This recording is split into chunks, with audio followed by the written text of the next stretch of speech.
Welcome to Luca and Miguel. Enjoy the video. You need to confirm capability and service first. Check your phone model and OS. If supported, make sure your carrier plan includes 5G and the SIM is provisioned. Once done, enable cellular data and location services, then restart the device to clear temporary radio states. Make sure airplane mode is off.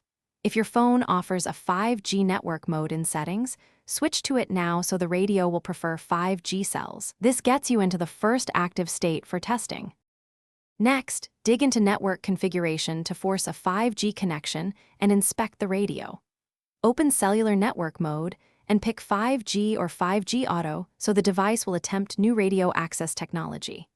Confirm APN and carrier profile match 5G provisioning. Mismatch settings can block access. Then launch the phone's field test or a trusted network info app to identify NR cells, signal strength, and band numbers. This shows whether you are connected to a 5G site and which spectrum it's using. To finish, validate by running a speed test near a confirmed 5G cell and compare latency and throughput against LTE. If you don't achieve 5G, toggle network mode back and forth, reset the SIM, and check for carrier setting updates. These quick steps often fix provisioning hiccups. If problems persist, collect IMEI, exact location, and your field test readouts, then contact your carrier.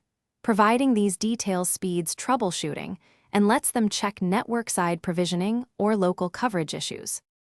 Thanks for watching and please subscribe. It's the best investment you'll ever make.